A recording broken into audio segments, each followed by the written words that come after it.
Okay, I'm back. I did my first test run and finally figured out how to find the playback for the live stream just to make sure that my audio was coming through um, okay. My name's Eric Jackson. I am a fine art photographer, creative writer. I've been working in a home studio since 2012 officially. So most of my work has been in the main problem that I've run into over the years is my laptops. They have about I don't want to say a 3 year lifespan on them, but after about 3 years, and I use my laptops a lot. I use them a lot. Photoshop, Adobe Bridge, Camera Raw, quite a bit. The files can go up to 40 by 60 inches. And so, and I'm starting to do more. Well, I started to do more digital or photo manipulations. So, yeah, I need the my my computer to keep up with me. So,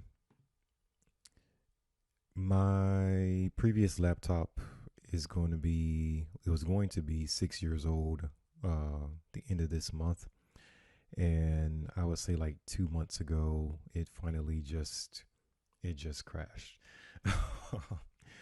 It just crashed, and so a few months before that I purchased the iPad Pro, mainly because I've been hearing from for years from a lot of the professionals that the Apple hardware is not only just overall better, but it lasts longer, like years longer than the PC laptops usually do. And that's for MacBook Pros, that's for the iPad. So I was shopping around, looking at what I can afford, and the iPad Pro was within my budget. I actually added it to my phone plan, um, and so I was able to get it that way. For me, they were marketing this as a a desktop replacement, and so I felt like okay, it's got an 8 core CPU, 8 core GPU. It's got the M1 processor, and I know they Apple just came out with the M2 not too long ago, but I'm figuring, and it's got 16 gigs of RAM on here, and so I figure with four performance cores, four efficiency cores, 16 gigs of RAM, I shouldn't have any problems like working on Photoshop or Adobe Bridge or Camera Raw. Um, and of course, many of you probably already know, but after the fact, I realized that the iPad Pro, even though it has the same specs basically as the MacBook Pro, did all the software, it's not reading the iPad Pro as a desktop device, it's reading it as a mobile device. So with the mobile software, there are quite a bit of there's a lot of limitations to this. And so let me see if I can drop this here. Uh, First thing, and I know you guys can't see my, because I do have an Apple Pencil for this, but I can't show you guys what I'm actually doing here. So I'm going to use my trackpad to move the mouse around. Um, Limitations in terms of this setup that I have here, you can create it on the iPad, right? And I try to move this over to this side. So you do have your adjustment layers that are here, and it did take me a while to figure out where everything is. But the thing that I noticed right away is that up here at the top, there's no navigation bar at all. So the windows drop down, um, filters drop down menu, just a lot of the menus that are up here, selection menu, like there's nothing up here. And so now I'm kind of looking around and saying, okay, do I have it? Do I have the UI open correctly, or is there something missing? And it just turns out that there's just a lot of limitations. So I started running into that once I got down here. The effects, it says this feature isn't supported on mobile devices yet. Same thing with the smart filters. And so here's all the edits that I did on this particular manipulation. So this is a photograph, heavily manipulated. So after I bought the iPad Pro, ran into these limitations where there is no liquify or coordinates on the mobile version of Photoshop. So I shopped around for 2 or 3 weeks. Um, I spent too much of my budget on the iPad Pro, the accessories, all that type of thing, right? So I had to turn around and buy another PC laptop to replace the PC laptop that crashed. I couldn't get the quality of laptop that I wanted to get, but I got something that's, I mean, internally it's great as far as it's got 10 cores. It's a 10 core CPU. It's got Intel i5. I think it's what, a 12th generation we're on now with Intel. And Intel just came out with a 13th generation core processor last month or the month before. So the one that my PC laptop has now came out the beginning of this year in January. So it's a January 2022 processor. So it's only a year old basically. And of course they come out with these updated processors every year. But it's pretty new. Again, 10 cores, 8 gigs of RAM, which is okay. It's got a solid state drive, but not a lot of hard drive space. I think I've got like a 256 solid state drive.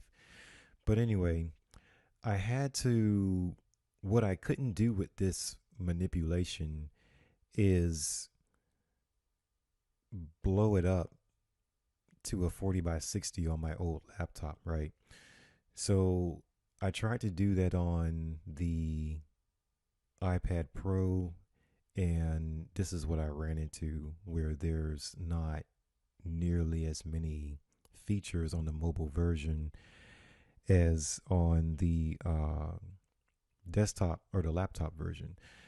So that's the thing that it's kind of tough because I find myself where I'm working on the actual image on my laptop in terms of, excuse me, having all of the features in Photoshop. And then the other problem is that on the iPad Pro, there is no Adobe Bridge. And I don't know what you guys use as organizing your photos, but my archives go all the way back to 2008. So I've got everything color coordinated, um, all the way from March 2008 to this year, December 2022. So everything's in Adobe Bridge. So, like I said, Adobe Bridge is not available on the mobile version of for Adobe. Uh, and then Camera Raw I use a lot more than Photoshop because it's like a hybrid between Lightroom and Photoshop. Um, they're adding more features to Camera Raw, which I really do like. The interface is pretty much the same as Lightroom, but I don't have to connect or link folders or anything like that, which I don't like doing. So I was doing everything in Camera Raw. The problem is, same thing, is that there's limited features in Camera Raw. So I don't know. Um, Gosh, I just think it's definitely a problem. Um, where's the other thing I wanted to share? Okay, so here we go. This is new and upcoming features. So you view it, auto select, new in-app learn tutorials,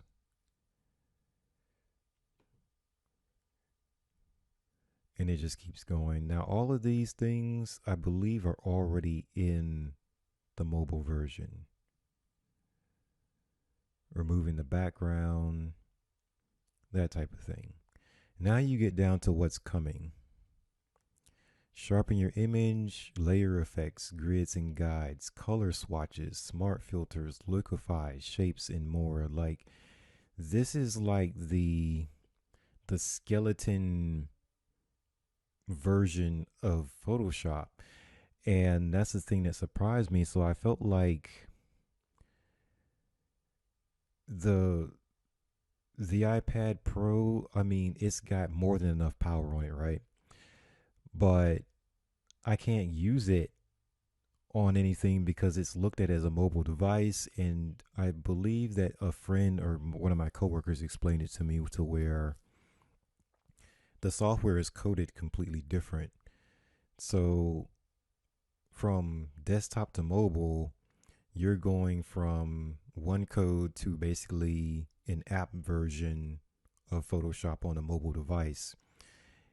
So they have to code everything differently. But this has been like this for a while. This has been like this for months. And I don't know, every few weeks or so, I'll come over here and check this, what's coming. Um, and, nothing has changed. And so I don't know.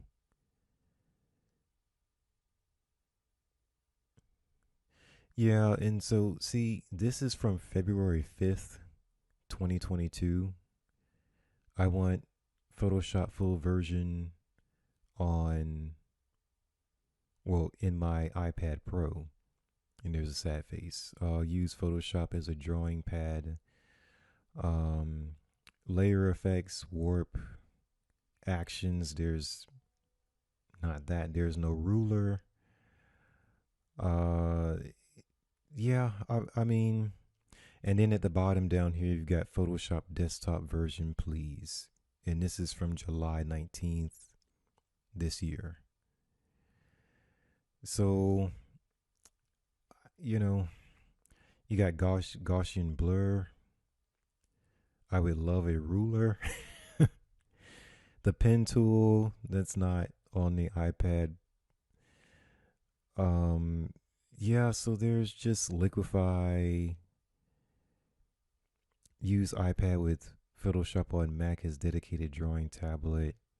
Panorama HDR, focus stack.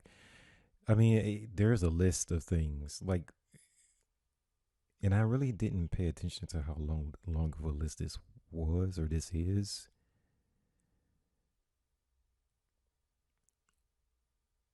But yeah, there's quite a bit here.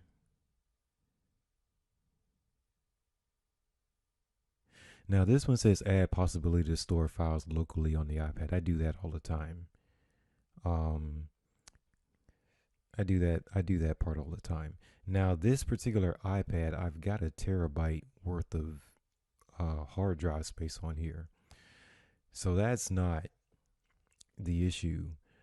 But I just feel like the best thing about the iPad Pro, the best display screen I have ever worked on, just not even close. I think to get anything close to this for a PC, you would have to go with the Microsoft Surface Pro. Um, and even that one I wouldn't compare to this. So the screen is excellent. Love, love, love the screen. Um, the only other thing, and it's a big thing, right, is this is my second version of the iPad. The first one I bought and I returned it like a week or so later is it had 8 gigabytes of RAM, and it crashed. It started freezing whenever I would work, and it wasn't even a file size this big, but it would just outright crash or it would freeze or stall or something like that. And I'm thinking, there is no way, if I'm working with something that's got like a lot of healing, I've got to use the healing brush, right? There is a healing brush in here. Um, but if it's something that's has like a bunch of healing on it, like this is the image I was working on. There's a lot of it had a lot of sand on the camera, and so I had spots all over the place. Now, mind you, look at the size. So basically, the native size for my camera is like an 8 by 12, um, at 300 DPI, or this one is PPI. So it's not a big file, but I'm editing it, and I mean, the iPad Pro, it just froze. Then I would have to close the the software, open it back up, start over again. And even now, with the 16 gigabytes of RAM I have on this particular model, if I mask, if I go and use the spot healing brush over a really large area, it will stall out.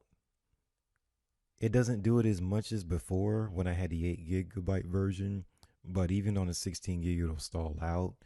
And so I'm trying to confirm that I've heard whispers of, well, not whispers, but some people have said that certain software programs have a RAM cap to them, to where it doesn't matter how much RAM you have on the hardware. The app is like has a cap on it to where it's not going to use any more RAM than maybe 5 gigabytes of RAM. So if there's a cap of 5 gigabytes of RAM for the software and it's not going to use more than that, even if you have 16 gigs on the iPad Pro, it's gonna start stalling or crash the software altogether, which I thought that was just crazy ridiculous to have. Um, but yeah, so so I mean it, and again, like on this particular photograph, I used dodge and burn. Um, if you use smudge on here, just again, you're liable to run into, you're gonna have like, it'll stall or it'll freeze. And if you push it too much, it will definitely crash on you. Now, the only upgrade from this is to get the M2 chip, but again, I have more than enough power than I need with the M1 chip on this one, and I do have the 12.9 uh, inch screen for the iPad for this one. That 11-inch screen it was just too small because I'm coming from a 15.6-inch laptop. So the 12.9 inch is already small for me. I missed the width of my laptop. So, but again, the screen is so much better on here that I don't let it bother me. Um, but again, you do have some stuff over here in terms of options, but it's just, I don't know, it's just missing a lot. I don't know. It's just missing a bunch.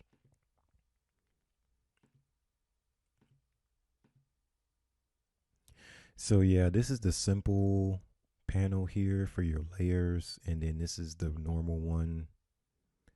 These are all the adjustments for the bottom for as for like properties. But again, once you come down here and you start going through the drop menus, it's like not much there. And again, if I try to make edits as far as with the smart image, it does not compute or read those at all. So using a smart image, you can export it from Camera Raw into Photoshop as a smart image. And I didn't do it for some reason for this one, so I got to go back over and do it. But when you try to use smart filters, you can't. Smart filters are not available, and that's like the best non-destructive editing that you can have, especially for your raw files. So I don't know.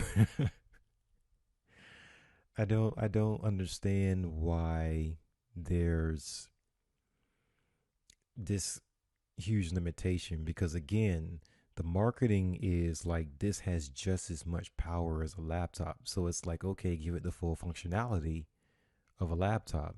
But I don't even think you can run Final Cut on here on the iPad Pro. You would have to buy a desktop or buy the MacBook Pro, but all your specs can be the same: terabyte hard drive, 16 gigs of RAM, the M1 chip with 8 cores of GPU, 8 core CPU. All the hardware is the same. The only difference is that the software reads it as a desktop instead of a mobile device. So it's like, why would they give the two the same specs? I don't know. When you can't use it on the iPad Pro like you could on the MacBook Pro. I'm not sure what that's about. Uh, I would say a plus with the iPad over the laptop is I have Verizon. So I have its own the iPad Pro has its own line. I got the cellular version. It doesn't matter where I'm at. You know what I mean? I can run 5G on it. So I don't have to link up to a hotspot or anything like that. I don't have to bring my laptop and link to that or use my phone as a hotspot if I need internet. I just run the iPad Pro like it's its own. Well, basically it is its own line, and so I don't have to worry about internet access or anything like that. No matter where I'm at. So the mobility of it um, is even better than it would be on a laptop, which is great. Because I remember my PC laptop is like you have to find Starbucks or you have to find, you go to certain like a mall or something like that. You have to find a signal. And of course, I can always use my phone, right? But sometimes I want to work on stuff and be linked to the internet. So that part about it is much better than having a laptop to me. Um, but again, it's just I'm in the process now of, like, I'll give you an example. My old work, my old photography, like this is from 2019. And it's the other problem that I ran into. I put everything on external hard drives. I don't like putting stuff on the cloud because before I was using Google Drive like years ago, I started getting alerts that people from across the Atlantic Ocean, I don't it was from the other side of the world, right? They were trying to access my files. And so I was like, okay, that's the end of that. And so um I stopped using cloud storage and I put everything on externals. And of course, your externals can crash. And so you have to keep getting externals. Um, I'm using one that's 4 terabytes right now. And I think my next upgrade is gonna be to a solid state drive. Just getting an external hard drive, but it's solid state. So that's gonna be the next thing. But I have to recoup all of the I went through my budget more than I was supposed to with this whole situation.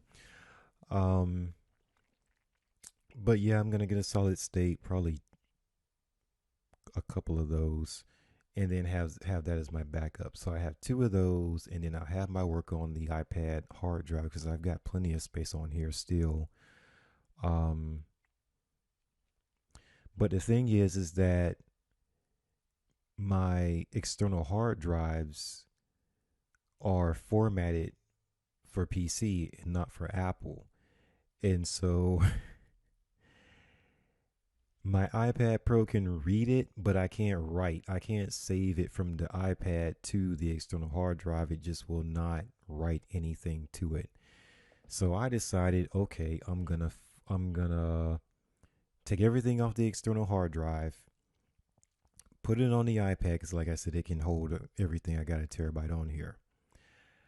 I formatted the external hard drive so that the iPad should be able to read it, and come to find out it won't even read it now. So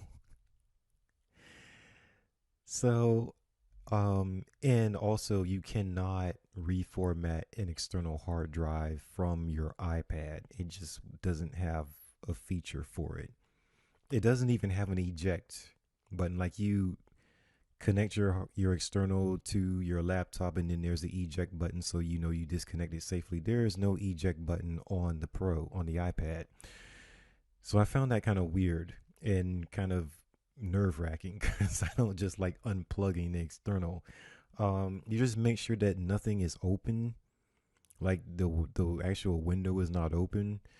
Um, and you just unplug it, and I'm like, wow, that's weird. But anyway, so I reformatted it back to default so that my PC can read it.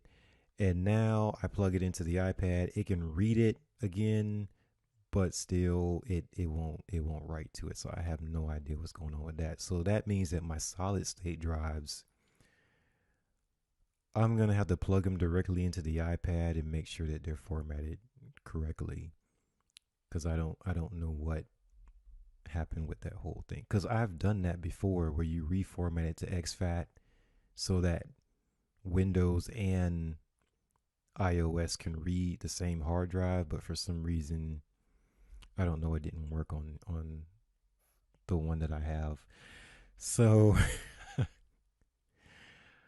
um oh, and then the fun part was, how do I get all the photography I just put on the iPad? How do I get it back on the external that I formatted?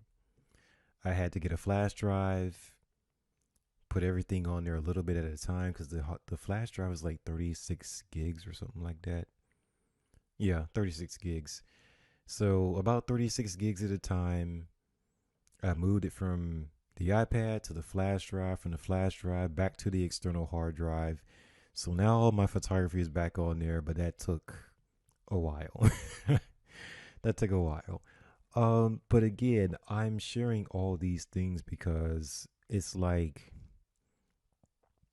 I don't know, sometimes you go to the store and you ask the salesman all these questions, or you do all your research, and then you get it and it's like, okay, this is not working how I thought. So so yeah, that's what I'm running into. The old format. Um, I have all the Photoshop files, but when I open them, Photoshop on the iPad Pro can't read all of the what is it? Oh my gosh, the metadata. The I think it's called MPEG, the MPEG files, where on PC they keep all of your editing information. So if you change something as far as like, if it's black and white, whatever the contrast is, color balance, curves or levels, whatever you change as far as the dial, that file keeps all that information. But when I open up the Photoshop file on iPad, it can't read that format. So when I open up anything that's old, like this photograph from 2019, it's just the default old original file. There is no edits attached to it at all. So that's when I got aggravated and said, you know what, I'm going to have to buy another PC laptop because I can't read the Photoshop files. Um I can't read any the the the iPad cannot read any of this stuff. So the only thing that I can do with the iPad is with my I do have my Apple Pencil, which is totally awesome to edit with, just awesome. Um but man, it's totally awesome. But it's just this transition is not as smooth as I thought it was gonna be. Like I don't know. I didn't know that there were gonna be these types of limitations. I did not know. But to show you guys what I'm putting the signature on it. So now I'm going back to the stuff from 2019, 2020, so on, and adding the signature layer on there. Um, Actually, this was supposed to be a layer. Yeah, I'm gonna have to do that over. Yeah, I'm gonna have to do that over. Yeah, because what I usually do is add the signature as a different on a separate layer. That's what I normally do.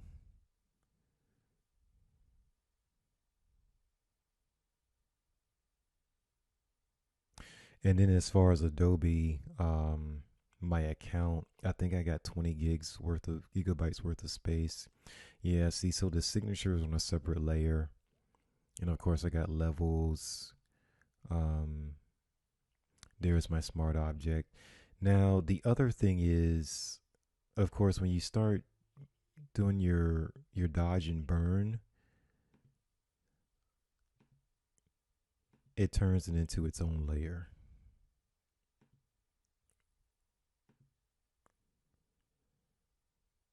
Yeah, so this is basically going backwards. There's my default image. And I actually went to the zoo, the local zoo here in Jacksonville,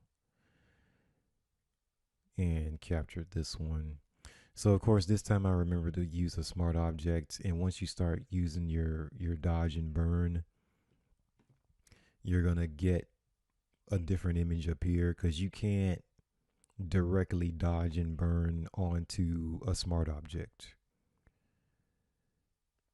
But you can double click this. It opens it up in uh it opens it up back up in Camera Raw. And this is all the information that I wanted to grab off of all my old images. There's just no information here.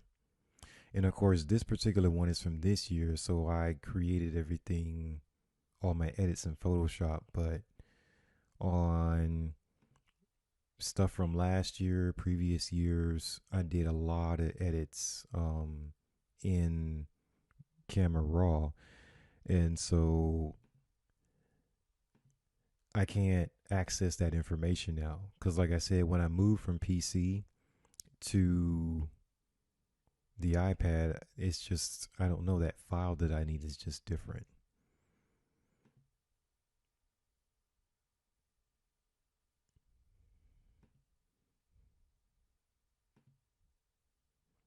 Yeah, so I didn't do any edits here.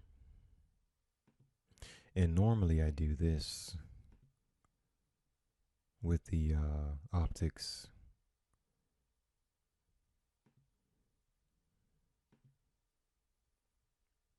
But yeah, and so dodging and burning, which I don't keep track. Because, see, that's the thing. Like, if you had the smart option on here, the smart filters and everything, it would keep the information down here of what you changed, right? So you can toggle your actions on and off.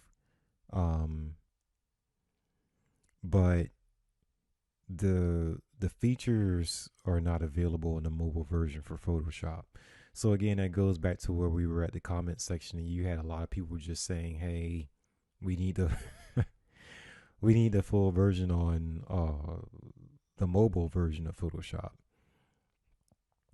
so we can get all the features that we need access to." Um, they're doing a lot of stuff in terms of creating videos for specifically for the iPad Pro and showing us what it can do, but they're not adding on the features that are just missing. Like there's quite a few missing. I did figure out what all these buttons over here do.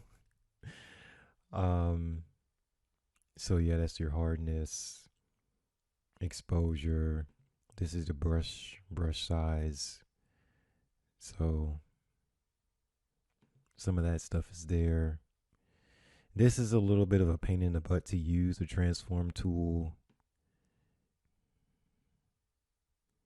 These are everything for your selections. And I don't think there's a pen tool.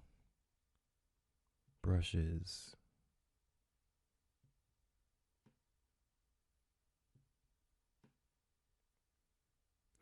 Yeah, so I actually plan on taking some courses from another fine art photographer. She is very good, very, very good. Um, but she uses the pen tool quite a bit to do all her edits, the more advanced stuff, and so I'm like, oh my gosh. So yeah, and again, being able to write directly on the screen, um, my signature, which is gonna vary depending on my mood. But yeah, here we go.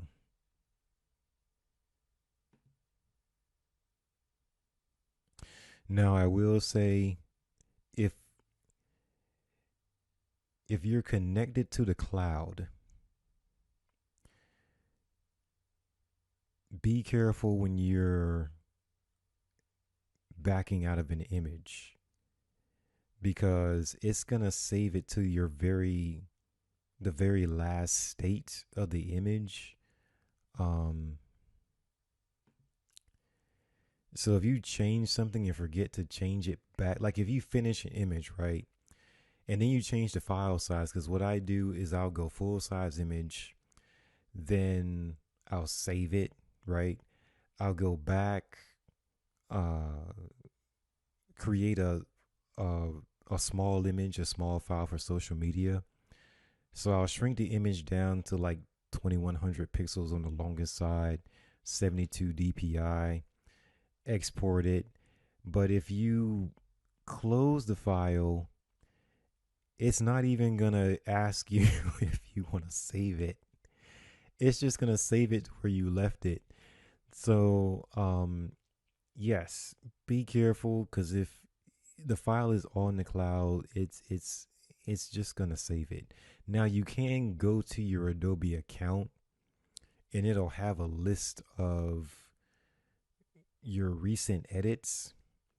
You're gonna have to revert back to the one where the file was the original 8 by 12 size or whatever it was at 300 DPI, which I've done that already. Already made that mistake where I backed out of the image, and I'm like, oh no, I shrunk it down to the social media file size.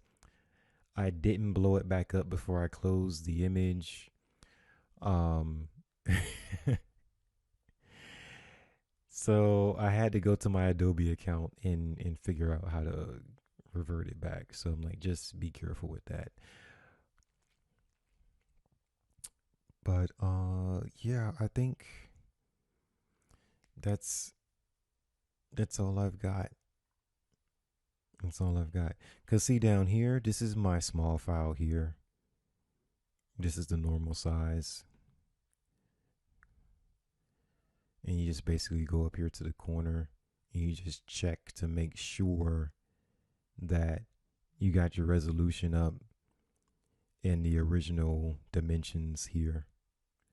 Because usually I go here, change the resolution to 72, change this to, or change the longest side to 2100. So then when I'm sharing on Instagram, Pinterest, wherever, um, it's just a small file that's easily, it'll upload. Um, and when people come to the social media page, everything loads quicker. But yeah, just remember to click your back arrow here, or your Command Z, Control Z, just to bring everything here back to where it was.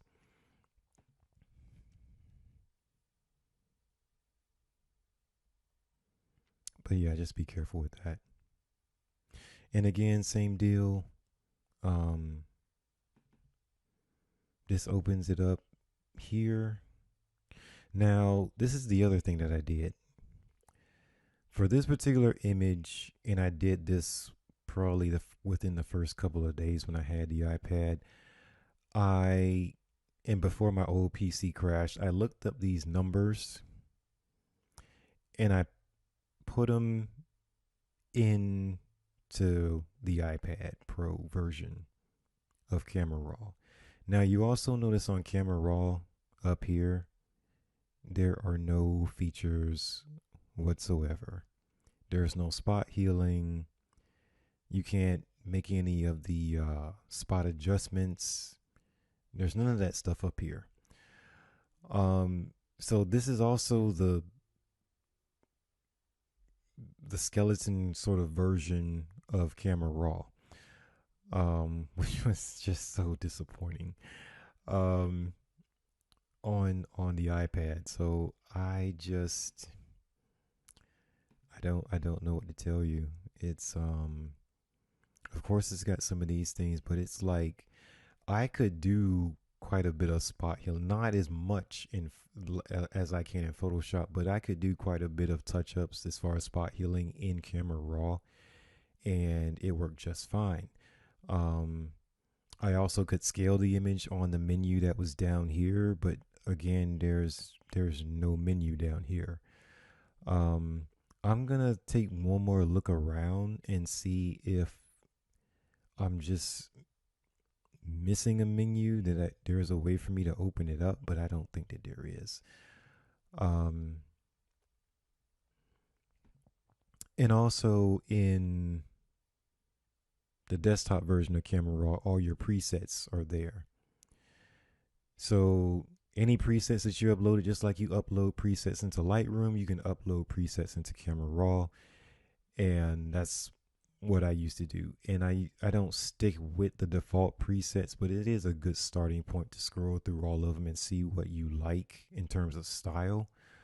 Um, but yeah, there's no, at least I haven't seen it, access to presets here. And come to think of it,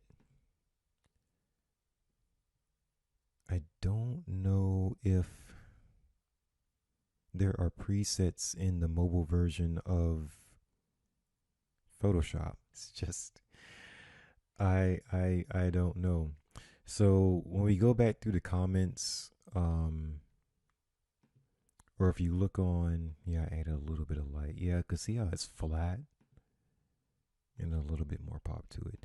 Yeah, so I'm gonna add this. I think this is finished. I was kind of,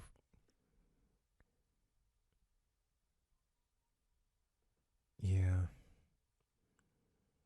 I might take a little bit of light off of this, but yeah, I might take a little bit of light off of that.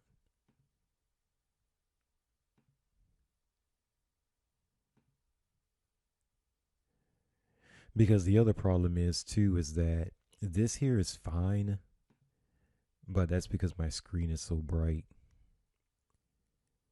So I literally have to, and I did the same thing on my laptop, my PC laptop. Lower the brightness on your monitor. It doesn't have to be completely flattened out like to zero, but definitely near the bottom, because when you send it to the photo lab, you get the prints back, you're going to find out that the photos are too dark, which means that your monitor or your display is too bright. So, anytime that you are photo editing, even on here, just come to your brightness and drop it. I drop it below that sun part of it, um, closer to the near the bottom. Not completely at the bottom, but it's definitely near the bottom. So drop your brightness down. And so then you have an accurate representation of what the prints are going to look like when the brightness on your display is that far down. Now it's going to bother your eyes a little bit because you're not used to looking at the screen so dim. But go ahead and drop the brightness down for your monitor. And then when your test prints come in, you can do a side by side and see how well it matches up in terms of brightness, right? Um, and so that's what I had to do because I just switched, especially since I just switched printers earlier this year. But yeah, so now to me, when I turn this off, that's fine. But then when it prints, this is gonna be too dark. I can already see it's gonna be too dark. So I kind of bumped it up more than I usually would, um, to compensate for the darkness that is going to be on the print. Now, it also depends on your photo paper as well. If it's if it's photo paper, especially the glossy kind, the ink is going to sit on top of the paper. It's not going to get absorbed by the paper fibers because that the surface of the photo paper is very slick, right? Especially like I said, the glossy kind. If you do something like, gosh, especially like photo rag paper, it's just gonna absorb the ink like crazy. And the especially if it's color, a color photograph, every all the colors are gonna start muddying together. And I like everything in my photographs to be very crisp, which is why I use like the right now I'm using the Fuji Flex. Um, very glossy, but um it's not too bad. It's not too bad. The black and whites are really good. And in the colors, everything is very, very crisp on the edges. Yeah, this one is good. So that's something that you just have to keep in mind. Now, if you are going to use the type of paper where it's more absorbent of the ink and it doesn't the ink doesn't sit on top of the paper, you're gonna have to I'm thinking you're gonna have to brighten up the photograph even a little bit more, but it depends on the look of it. Like if you want it to look matte, which I don't like, but if but since quite a few photographers use matte or like a satin paper type, then it can be fine. It's just all the look that you're going for. It's just for me. It's like even this one right here, that's a little bit lower key with light. Um, I want it to pop. You know, I want it to stand out. So yeah, for sure.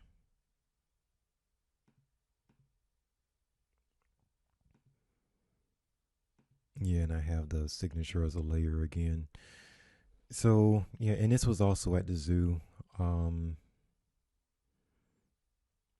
Gosh, when did I take this in August? Yeah, so I have quite a few images to add to the website. But again, I didn't do any edits here.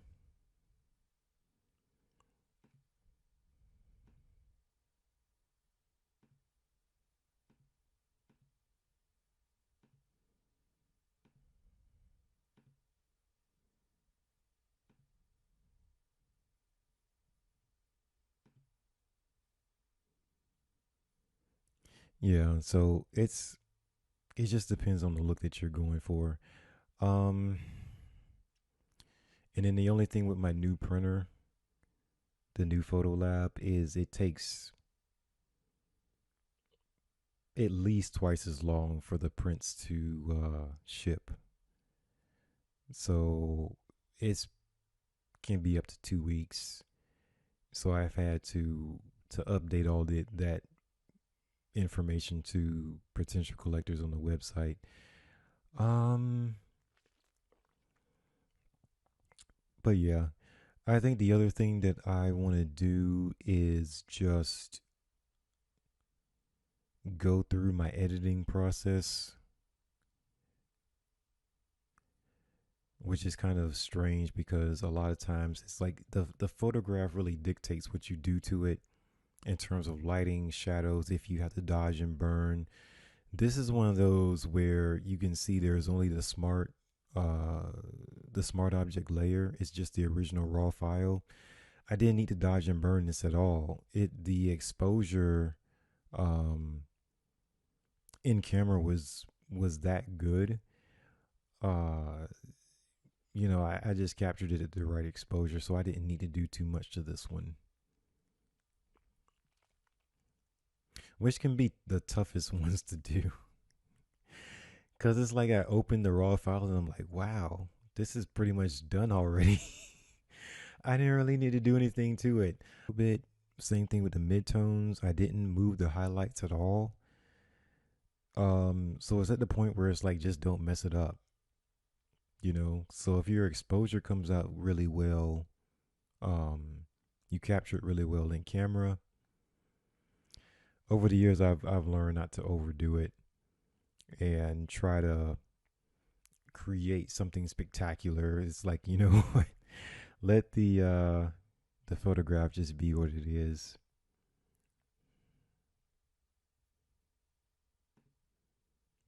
Yep. So this one looks good.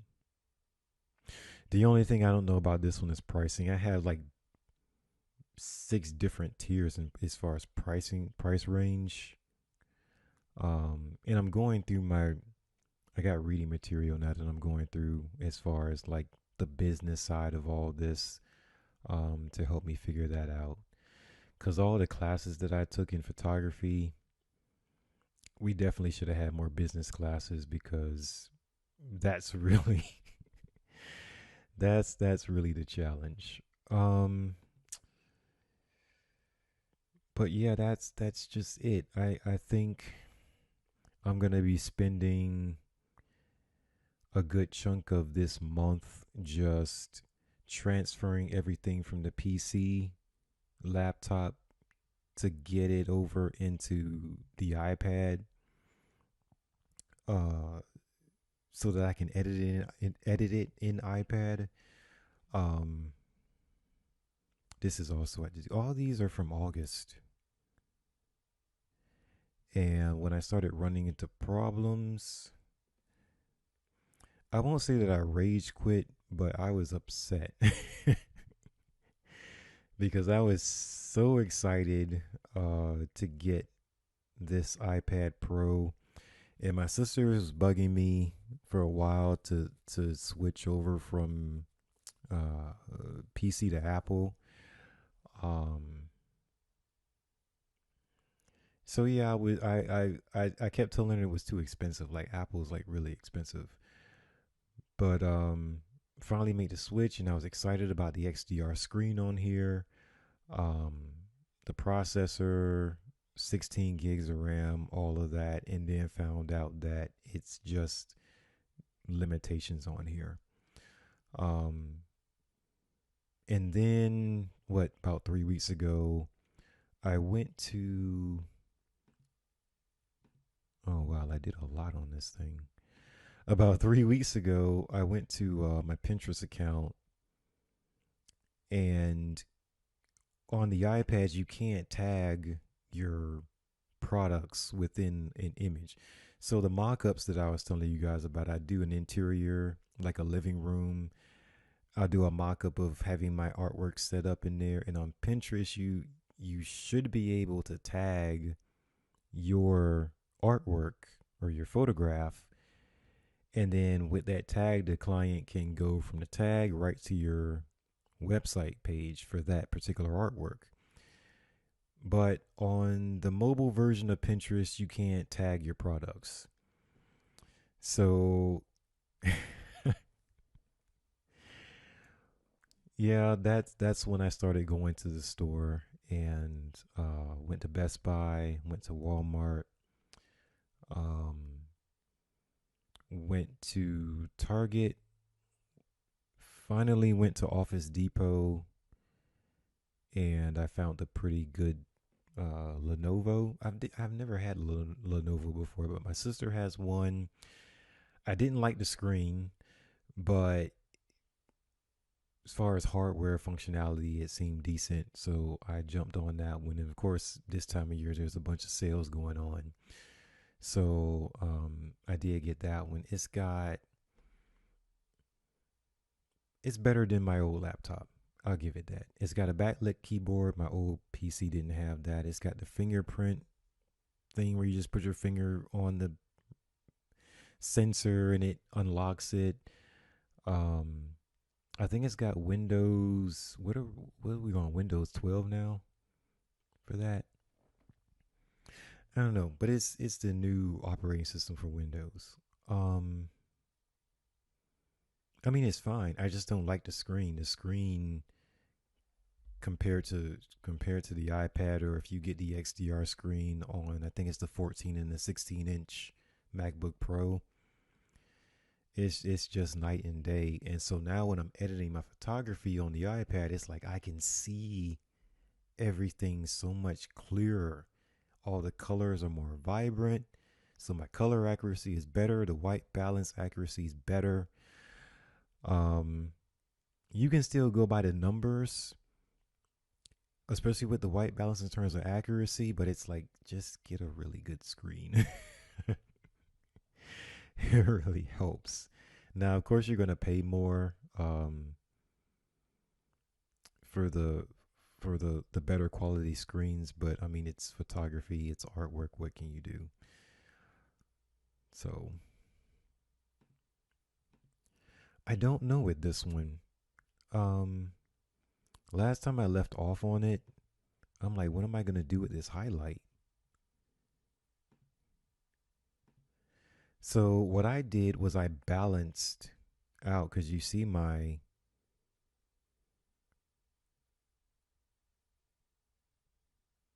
yeah.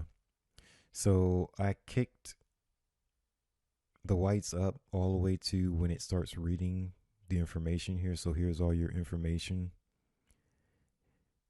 Kick the whites up to here. So now this part isn't as glaring. Mid-tones, I moved them a little bit because I wanted to flatten out the image. Like you can see here, it's too contrasty. You got way too dark in here, way too bright. Normally, I don't mind some contrast in my work, but this is like too stark. So I wanted to flatten it out without making it boring. Um, Move the blacks a little bit, only from 0 to 8, just to give it some separation because I want this to be in the background, right? Um, Gosh, that might work. That might work. Now, the other thing is when you print this, it's just the printer is not going to drop ink here at all. And some of especially this part here, you're just not going to get any ink on the paper. Some papers have well, a lot of papers have a color tone to them. And I think the Barita paper, the black and white paper, is like a yellow tint to it. You're gonna see that mixed with your whatever ink is on there. You're gonna see that the color of the photograph is gonna mix with the color of the paper, so it can change the tint of your work. So you do have to be careful with that. What I did is I ordered.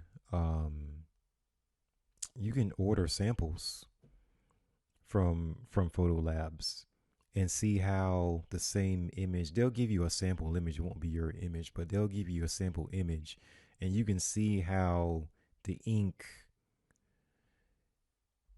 kind of mixes with the paper type. And so that's how you can tell, okay, sometimes it's too yellow, sometimes it's green, blue, sometimes it's not enough contrast or it's dull. Sometimes the ink gets absorbed too much by the paper. So you just go through everything, right? You get a bunch of different types of paper depending on like whatever the photo lab has. They'll give you a sample of all of it. And usually it comes down to two or three of your favorites, and then you just pick one of those or a couple of those, depending on what size. Now, the Fuji Flex, the smallest I can order it as is like a 10 by 15 inch, um, which my samples, I'm usually used to ordering a 4 by 6 inch. I just get the really small ones.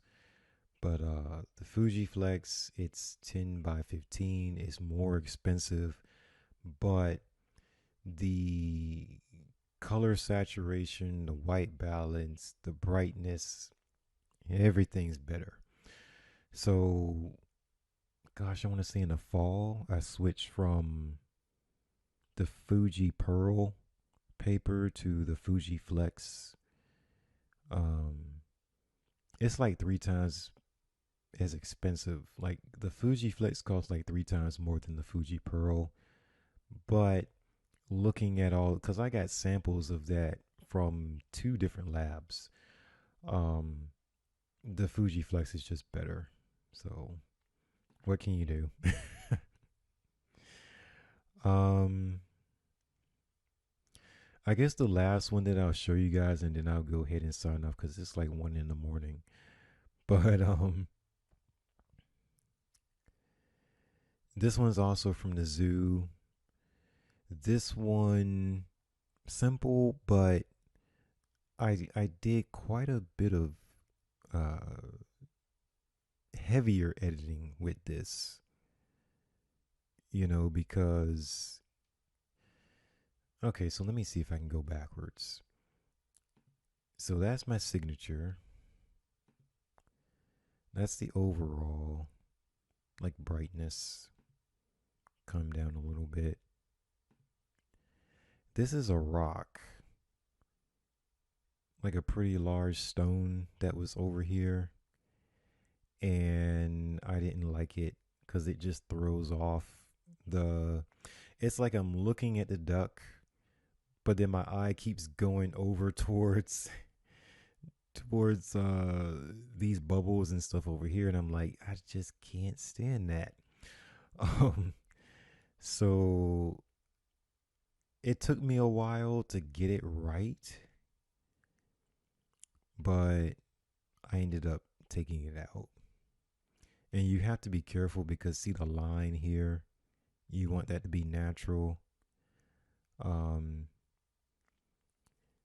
it took a few tries.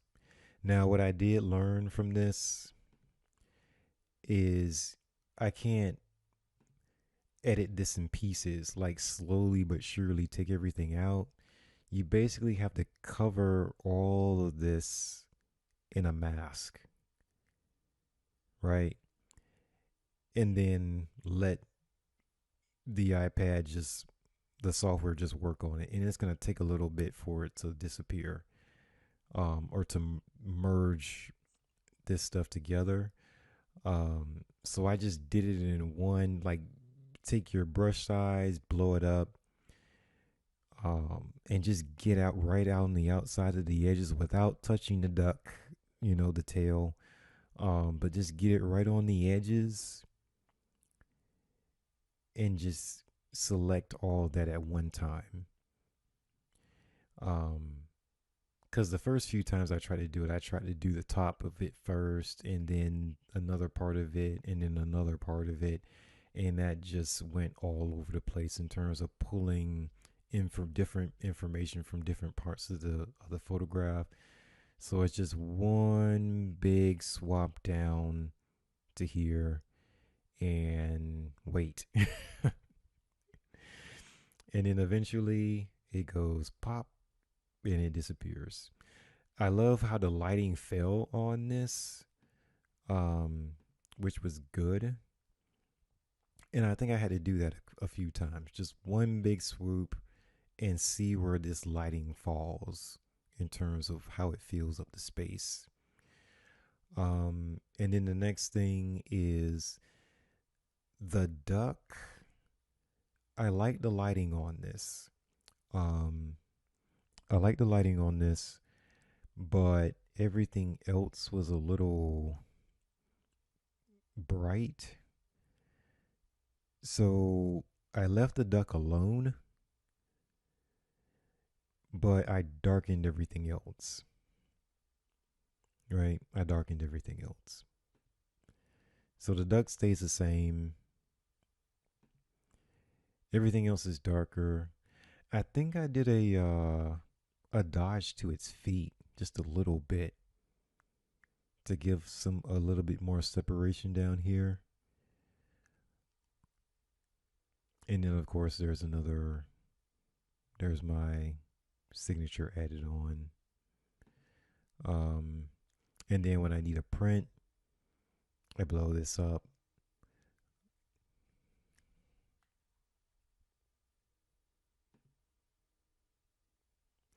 So when you go in large, preserve details for enlargement, and then you would blow it up.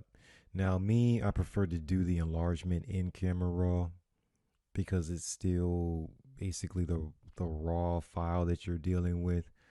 Um, I just feel more comfortable doing it there. But if you bring it into Photoshop, like I said, just keep this a smart file, right? So you're preserving the actual negative copy. And of course, you can double click. You go back into Camera Raw. You can switch anything like this that you want. Now, normally I don't make edits here and then make edits in Photoshop on top of that because I noticed that I can put in the same numbers from Camera Raw to Photoshop. It can be the same numbers. The lighting is going to be different for some odd reason. So I don't know if that's how the two different softwares just manipulate the image, but you can have the same numbers here.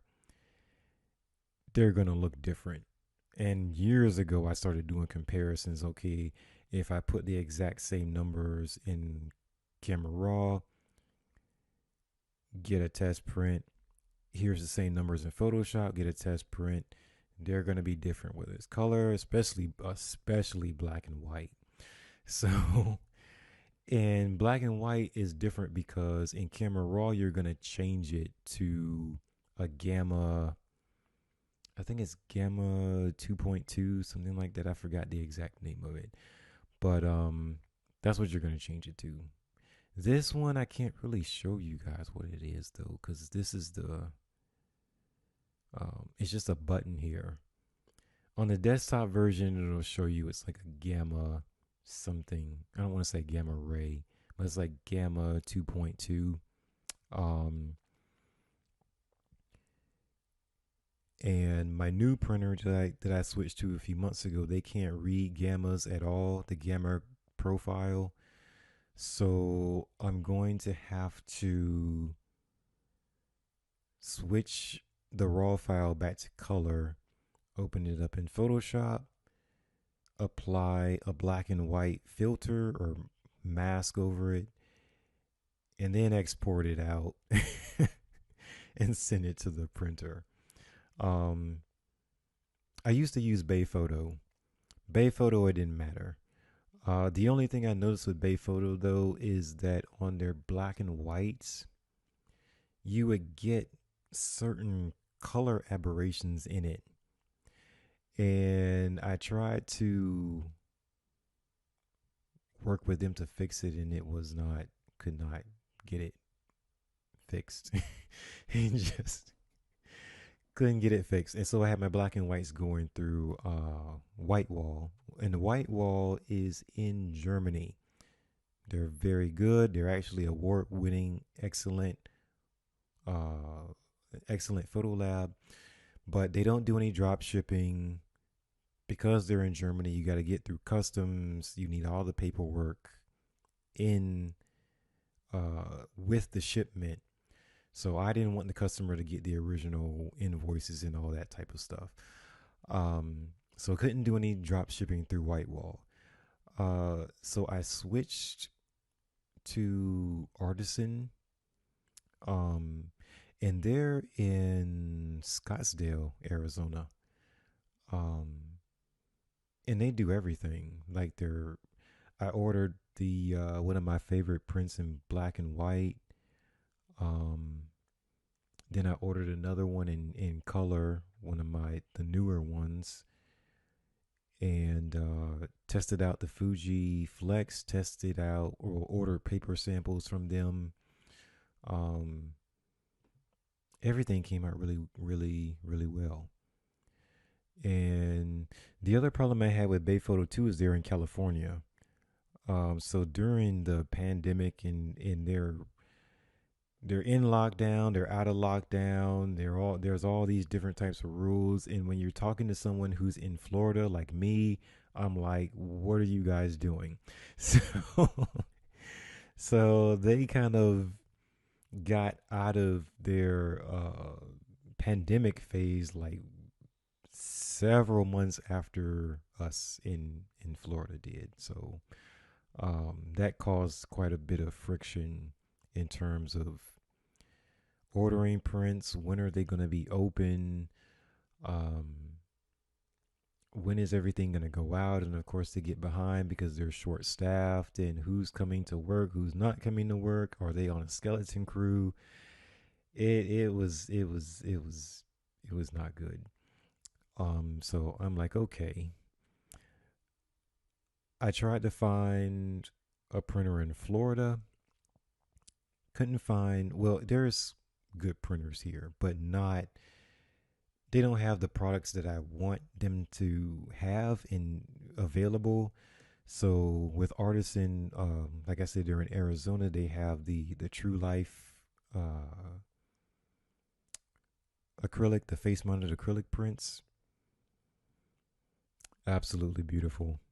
Just beautiful prints. And I got my sample hanging up here because I ordered a 10 by 15.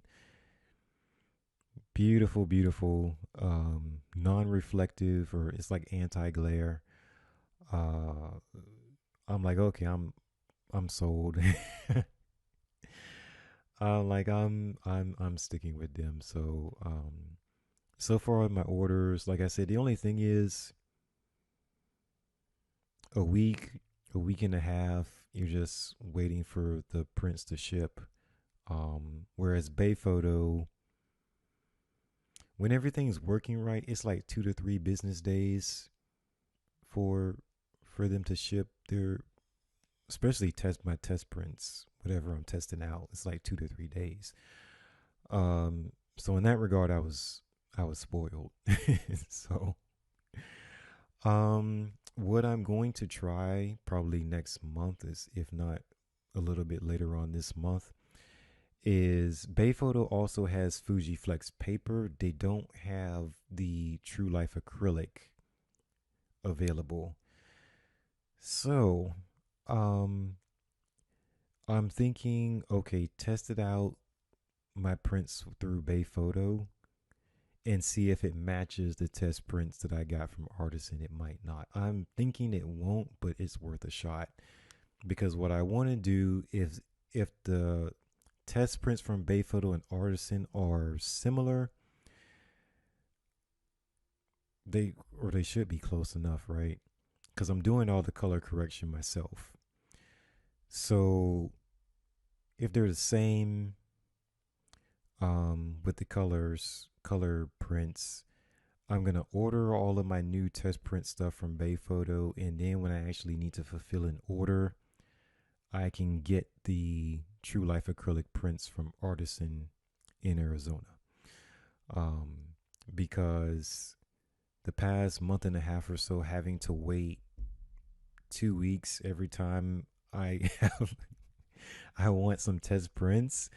Um, 2 weeks until they're out the door, and then I have to wait 4 days maybe.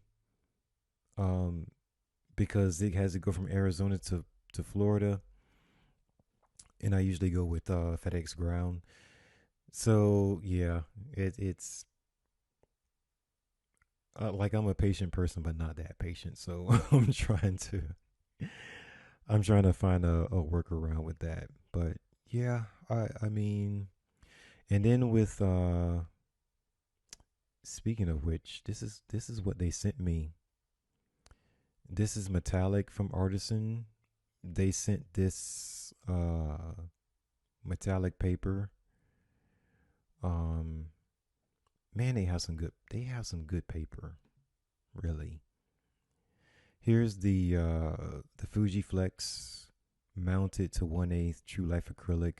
So that the acrylic is only 1/8 thick, right? Clear, clear, clear, right? And so then they mount the photograph to it, and then you can just hang it up. And I'm like, wow, this is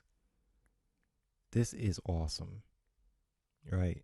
So they sent me all that stuff. Now, if you order samples from Bayphoto, they're not gonna send you any of the acrylic stuff. Um, and then their face mounted stuff is on. They print it on the LexJet printer, which I don't care for too much. Um, but with Artisan, if I order the print by itself or on the True Life acrylic, it's the same paper type.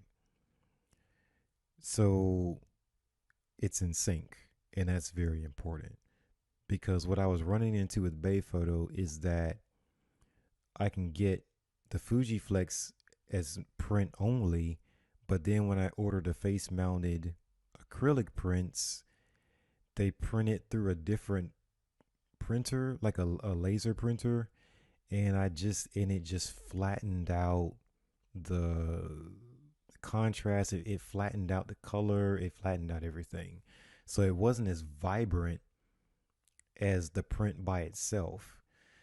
Because again, it's they're using two different paper types, so I need consistency. So if the art collector says I want print only of this, and then over here I want the same thing with the face mounted acrylic on there, they're gonna look exactly the same. Now I will say with the acrylic, it is anti glare, so it takes quite a bit of the reflection off of the print. So that's the one thing that I did note, but it just depends on what the collector wants. But yeah, once they sent me like a lot of these. But I liked all of them. So as far as like my recommendations, um yeah, so down here you can really see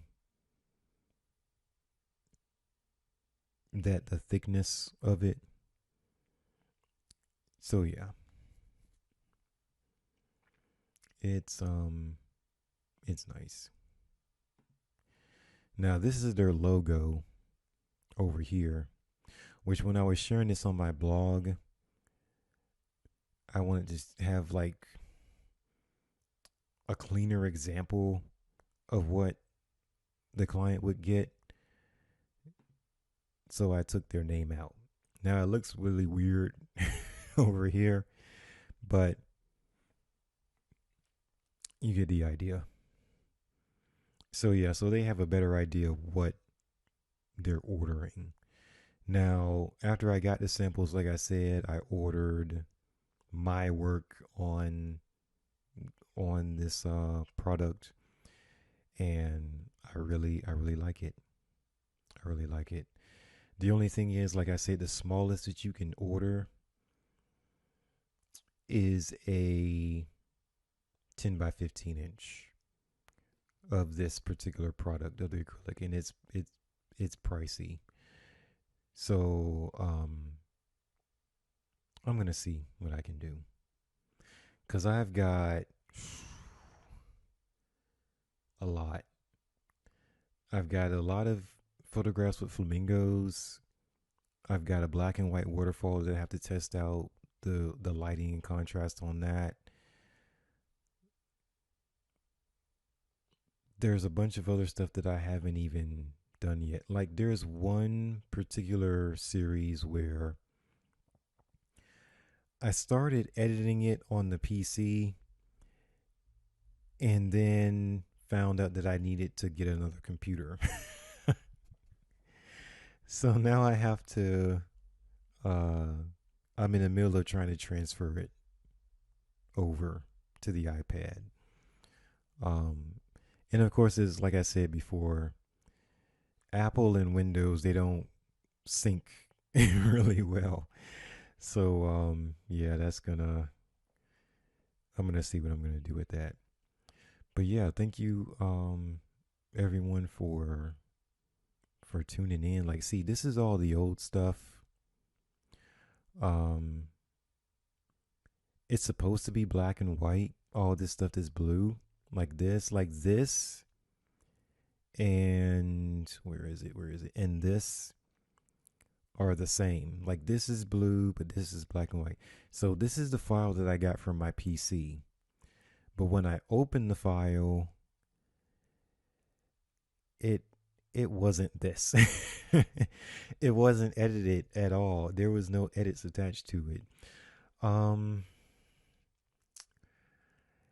it's frustrating. So I'm thinking like, please don't tell me I have to re-edit this stuff. I can, like I said, I got the another laptop so that I can see the old edits. But gradually I'm gonna have to put them here on because all of this here is on the cloud. Um, put a project on the cloud, transfer the editing information over, take everything off the cloud because like I said, I've only got what 20 gigabytes worth of space for this particular subscription. So it just takes a bit of time. It does.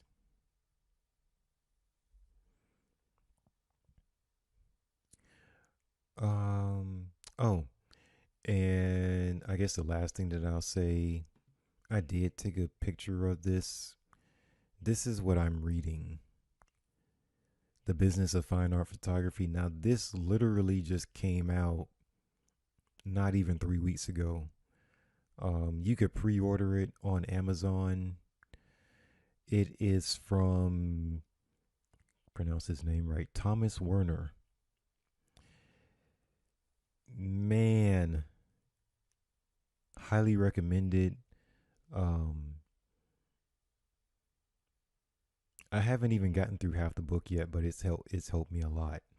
And like I said, it's not talking about how to use Photoshop or how to use Lightroom or Adobe Bridge or anything like that. It's the business side of your business. How do you get your work out there? How do you go into marketing, branding? Who do you contact? How are galleries and museums run? Which outlets do you use is in terms of promotion, writing grants? How do you go into doing all that, which I have no clue, so I got to get to chapter 6 to to get that information. Um, it's the business side of everything. And so, like I said, I just once I graduated school, I was really disappointed in that side of it. Where and I graduated back in 2011. Um, where for me since then it was trial and error in terms of the business side, learning on my own, uh, what I should and should not do, how to approach different things. Um, and just read a couple nights ago that when you're, because he explained it where in commercial photography, you're showing your portfolio, you have a portfolio. Like you have the clear sleeves, you put your photographs in there, and you take it to whoever's doing the interview or review, and they flip through everything. That's in commercial photography. And how he was explaining it, or he does explain it in the book, is that you actually need a museum box for your fine art photography. And that's how you look through all your prints. Now you can use, the lint free gloves, because you can leave your fingerprints on your work. You don't necessarily have to mat the work, um, but that's how you go through there. And then he's talking about which pieces you show, how many pieces you show, the quality of the pieces that you show, how long the interview is supposed to be. It's so much information, right?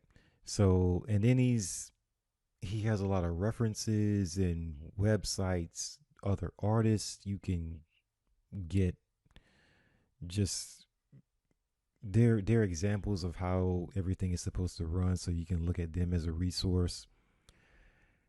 It's so much information that I'm highlighting and writing a little, like underlining stuff and say, okay, I got to remember this. Um, just taking in information a little bit at a time and implementing it a little bit at a time.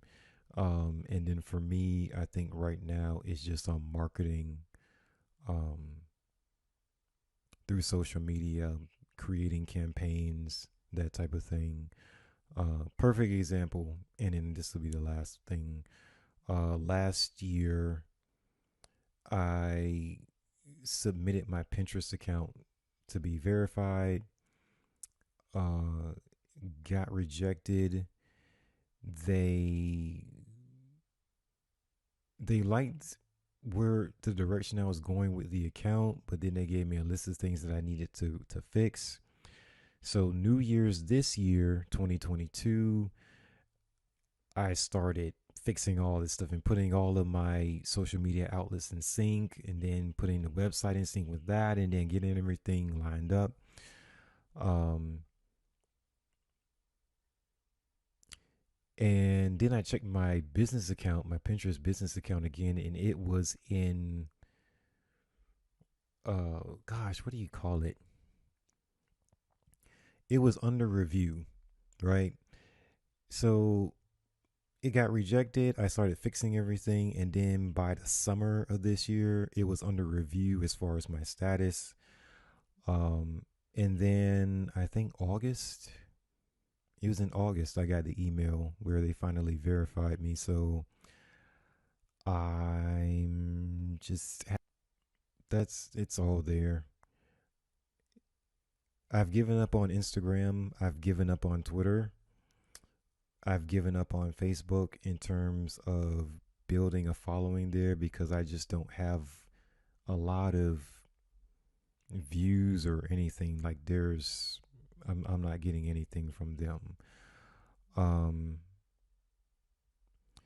so my focus is more on LinkedIn, Pinterest. TikTok is hit or miss in terms of posts, but I don't post as regularly as I should. But in terms of views and responses, it just depends, and I'm not sure how the algorithm works exactly with TikTok just yet. But I think just creating more videos and highlighting the work the best I can. That's what I'm gonna be working on. But like I said, I still have more reading to do with in the book, and Graham, like he acknowledged me, so I was happy about that. But yeah, I don't know if mentor is the right word, but I definitely need guidance, and so yeah, this is a good book for it. Um, yeah, so I've just got a lot of back and forth to do.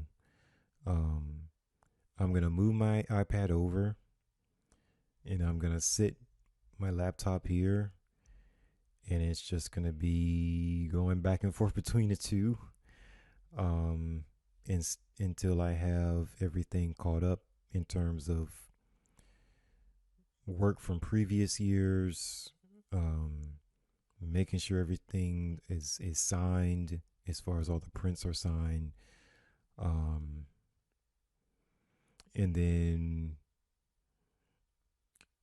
writing my newsletter, that type of thing. So it's just a lot of different steps, and I'll say that just it's always going to be something to do. So when you need to take a break, just take a break, and just take a break, and get some rest, and then get back to it. So thanks everyone for tuning in. I'm hoping that Adobe's going to give us some type of official update on what they're going to do with Photoshop in terms of the limitations on the mobile versions. But I don't know. I don't know. Yeah, and then there's everything that you can learn in terms of like as far as videos and things like that. But I mean, as you can imagine, it can only involve so many features. Like whatever is here, it seems like people are using this stuff pretty well. But for me, when I want to edit photography and even just do like simple manipulations, it's like it's not the options are not there. The features are not there. And like this type of work, it's like illustration that I really don't do.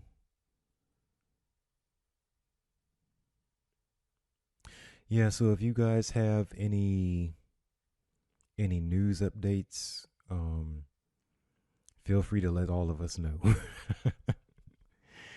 Let all of us know, because man, we need it. We need it.